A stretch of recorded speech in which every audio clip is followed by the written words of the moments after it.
Hi అండి. అందరికీ నమస్కారం. Welcome to my channel. ఈ వీడియోలో ఏపీ ప్రభుత్వ ఉద్యోగుల సమస్యలపై డిబేట్ అండి. సీఎం చంద్రబాబు గారు అంటూ అప్డేట్ అవ్వడం జరిగింది. సో, దీనికి సంబంధించిన పూర్తి వివరాలు ఈ వీడియోలో తెలుసుకుందాము. వీడియో అయితే ఎక్కడే గాని స్కిప్ చేయకుండా ఎండ్ వరకు చూసేయండి. అప్పుడే ఇన్ఫర్మేషన్ పూర్తిగా అర్థమవుతుంది. అలాగే వీడియో చూస్తున్న ప్రతి ఒక్కరు వీడియోకైతే లైక్ చేయండి ఫ్రెండ్స్. ఈ వీడియోని తోటి ఉద్యోగ పెన్షన్ మిత్రులతో అయితే షేర్ చేయండి. కొత్తగా మన ఛానల్ చూస్తున్న వారు ఇంకా ఎవరైనా సబ్స్క్రైబ్ చేసుకోకపోతే వెంటనే మన ఛానల్‌ని సబ్స్క్రైబ్ చేసుకోండి. సబ్స్క్రైబ్ చేసుకోవడం వల్ల నేను చేసే ప్రతి ఒక్క వీడియో మీ వరకు రీచ్ అవుతుంది. సో, ఇక ఆలస్యం చేయకుండా వివరాల్లోకైతే వెళ్ళిపోదాము. సో, ఫ్రెండ్స్ ఇక విషయానికి వచ్చినట్లయితే డిబేట్ అండి ఉద్యోగులకు సంబంధించి ఆంధ్రప్రదేశ్ రాష్ట్ర వ్యాప్తంగా నివసిస్తున్నటువంటి లక్షలాది మంది ప్రభుత్వ ఉద్యోగులు, ముఖ్యంగా ఉపాధ్యాయుల సంబంధించి ఇప్పుడొక రాజకీయ వర్గాల్లో పెను దుమారం రేపుతోందన్నమాట. సంచలన వార్త. విద్యారంగానికి సంబంధించి ముఖ్యంగా వెన్నెముకగా నిలిచే ఉపాధ్యాయుల ఆత్మగౌరవం, వారి హక్కులు మరియు వారి భవిష్యత్తు గురించి ప్రస్తుతం ఉపాధ్యాయ సంఘాల్లోనూ, రాజకీయ విశ్లేషకుల్లోనూ ఒక లోతైన చర్చ అయితే మొదలైంది.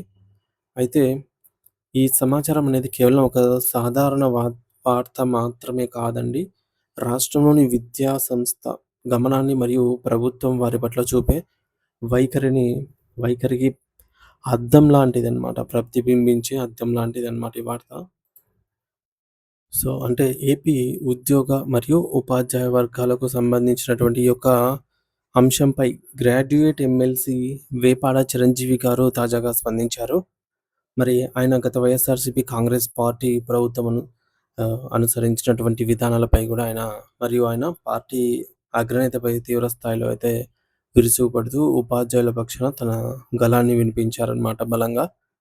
మాజీ ముఖ్యమంత్రి వైఎస్ జగన్మోహన్ రెడ్డి గారికి ఉపాధ్యాయులంటేనే మొదటి నుండి ఒక రకమైన తీవ్రమైన ద్వేషం అంటూ అసూయ, చిన్న చూపు ఉండేదని ఎమ్మెల్సీ చిరంజీవి గారు అత్యంత ఘాటుగా స్పందించారు, విమర్శించారు. మరి సమాజంలో ఎంతో గౌరవం పొందే ఉపాధ్యాయ వృత్తి పట్ల గాని, ఆ యొక్క వృత్తిలో ఉండే భారత పౌరులను తీర్చిదిద్దే గౌరవనీయులైన గురువుల పట్ల గాని ఆయనకు కనీస గౌరవం లేదని జెప్పేసి గూడా ఆయన ఆవేదన వ్యక్తం జేశారు. అయితే కేవలం అయిష్టత కారణంగానే తన 5 ఏళ్ల సుదీర్ఘ సర్వీస్‌లో ఉపాధ్యాయులపై నిరంతర కక్ష సాధింపు చర్యలకు పాల్పడ్డారని, వారిని మానసికంగా కృంగదీయడమే లక్ష్యంగా పాలన సాగించారని చెప్పి చిరంజీవి గారు తీవ్రంగా మండిపడ్డారు. సో, ఉపాధ్యాయులను కేవలం బోధనకే పరిమితం చేయకుండా వారి ఆత్మగౌరవాన్ని దెబ్బతీస్తూ, వారి ప్రాథమిక హక్కులను కాలరాసే విధంగా అనేక దారుణమైన నిర్ణయాలు తీసుకున్నారని కూడా ఈ సందర్భంగా ఆయన ఆరోపించారు. రాష్ట్రంలో లక్షలాది మంది నిరుద్యోగ యువత భవిష్యత్తును గత ప్రభుత్వం ఏ విధంగా నాశనం చేసిందో, వారిపై ఏ విధంగా నీళ్లు జల్లిందో విమర్శించడానికి టీడీపీ ఆధ్వర్యంలో ఒక భారీ బహిరంగ సదస్సును అయితే ఏర్పాటు చేశారు. నిరుద్యోగ యువతపై గొడ్డలి వేటు, గొడ్డలి పార్టీ, ఉద్యోగాలు ఇవ్వలేదు, ఇస్తే ఓర్వలేదు అనే పదునైన నినాదంతో శ్రీకాకుళం జిల్లా కేంద్రంగా ఈ భారీ నిరసన కార్యక్రమాన్ని అయితే నిర్వహించారు. ఈ కార్యక్రమం కేవలం ఒక నిరసన మాత్రమే కాదు, గత ప్రభుత్వ వైఫల్యాలను ఎండగట్టే ఒక వేదికగా అయితే నిలిచింది. ఈ ముఖ్యమైన సదస్సులో ఎమ్మెల్సీ వేపాడ చిరంజీవి గారు స్వయంగా పాల్గొని ఉద్యోగుల పక్షాన పోరాడుతున్నటువంటి వారిని అభినందించారు. సో, గత ప్రభుత్వం 5 ఏళ్ల పాటు ప్రతి ఏటా మెగా డీఏసీ ఇప్పిస్తామని నమ్మబలికి నిరుద్యోగులను కల్లబొల్లి మాటలతో మోసం చేసిందని, చివరకు వారి కళ్ళపై గొడ్డలి వేటు వేసిందని చెప్పేసి ఆయన చాలా బాధతో విచారించారు వివరించారన్నమాట. అయితే ఈ సదస్సుకు ఉమ్మడి శ్రీకాకుళం జిల్లాతో పాటు పార్వతీపురం, మన్యం జిల్లాకు చెందినటువంటి వివిధ ఉపాధ్యాయ సంఘాల అగ్రనేతలు, అలాగే విద్యావేత్తలు, మేధావులు మరియు సుమారుగా 600 మందికి పైగా ప్రభుత్వ ఉద్యోగులు, ఉపాధ్యాయులు భారీ సంఖ్యలో తరలివచ్చారు. ఈ యొక్క భారీ హాజరు ఉపాధ్యాయుల్లో ఉన్న అసంతృప్తికి నిదర్శనంగా నిలిచింది. సో, వారంతా గత 5 ఏళ్ల ప్రభుత్వ హయాంలో తాము అనుభవించినటువంటి నరకయాత్రను ఎదుర్కొన్న అవమానాలను మరియు ఆంక్షలను ఈ సందర్భంగా ఒకరితో ఒకరు పంచుకుంటూ గుర్తు చేసుకున్నారు. అయితే ఈ సదస్సులో చిరంజీవి గారు ప్రసంగిస్తూ గత తెలుగుదేశం పార్టీ హయాంలో 2018లో నిర్వహించిన డీఎస్సీ నియామక ప్రక్రియ గురించి కొన్ని కీలకమైన వాస్తవాలను బయటపెట్టారు. అప్పట్లో డీఎస్సీ పరీక్షలను అత్యంత పారదర్శకంగా, ఎటువంటి అవకతవకలు లేకుండా ఆధునిక సాంకేతిక పరిజ్ఞానాన్ని ఉపయోగించి కంప్యూటర్ ఆధారిత పరీక్ష సీబీటీ నిర్వహించామని ఆయన చెప్పారు. అయితే అప్పట్లో ప్రతిపక్షంలో ఉన్న వైసీపీ నేతలు నిరుద్యోగులకు ఉద్యోగాలు రావటం ఇష్టం లేక ఆ పరీక్షల్లో పేపర్ లీక్ అయిందంటూ అసత్య ప్రచారాలు చేశారని, తప్పుడు కేసులతో కోర్టులను ఆశ్రయించారని ఆయన గుర్తు చేశారు. అటువంటి కుట్రపూరితం చర్యలు చేయడం నిజంగా హాస్యాస్పదంగాను, ప్రజాస్వామ్యంలో సిగ్గుచేటుగాను ఉందని చెప్పేసి ఆయన దుయ్యబట్టారు.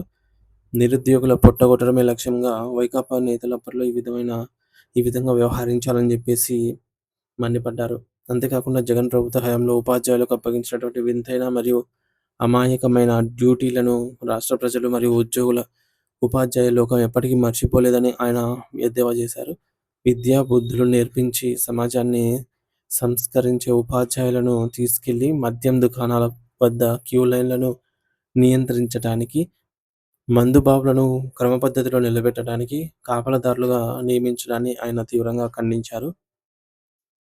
అయితే తరగతి గదుల్లో పాఠాలు చెప్పాల్సిన గురువులు మద్యం షాపుల ముందు నిలబడాల్సి రావటం, వారి యొక్క గౌరవం సమాజంలో తీవ్రంగా, దారుణంగా దెబ్బతినిందని ఆయన ఆవేదన వ్యక్తం చేశారు. వైకాపా సర్కార్ ప్రభుత్వ ఉద్యోగులను, ముఖ్యంగా ఉపాధ్యాయులను ఎంత హీనంగా చూసిందో చెప్పడానికి ఒక్క ఉదాహరణ చాలని ఆయన పేర్కొన్నారు. అయితే ఈ సందర్భంగా ఆయన ఉమ్మడి ఆంధ్రప్రదేశ్ రాష్ట్రం ఏర్పడినప్పటి నుంచి ఇప్పటి వరకు జరిగినటువంటి డీఎస్సీ నోటిఫికేషన్ల చరిత్రను గణాంకాలతో సహా వివరించి అందరినీ ఆశ్చర్యపరిచారు. రాష్ట్ర చరిత్రలో ఇప్పటివరకు మొత్తం 15 సార్లు మాత్రమే ఉపాధ్యాయ నియామకాల కోసం డీఎస్సీ నోటిఫికేషన్లు రాగా, అందులో ఏకంగా 11 నోటిఫికేషన్లను కేవలం తెలుగుదేశం పార్టీ అధికారంలో ఉండంగానే వెలువడ్డాయని ఆయన గణాంకాలతో నిరూపించారు. దీన్ని బట్టి నిరుద్యోగులకు ఉద్యోగ అవకాశాలు కల్పించాలన్నా, పాఠశాలల్లో ఖాళీగా ఉన్న ఉపాధ్యాయ పోస్టులను భర్తీ చేయాలన్నా అది కేవలం టీడీపీకే సాధ్యమవుతుందని ఆయన స్పష్టం చేశారు. గత వైకాపా ప్రభుత్వం ఉపాధ్యాయులను అవమానించి వారిని మద్యం షాపుల వద్ద కాపలా పెట్టినందుకు గాను ఉపాధ్యాయ లోకం మరియు నిరుద్యోగ యువత కలిసి గత ఎన్నికల్లో ఆ పార్టీకి తగిన గుణపాఠం చెప్పారని, అందుకే వారిని ఘోరంగా ఓడించారని చెప్పేసి ఆయన వ్యాఖ్యానించారు.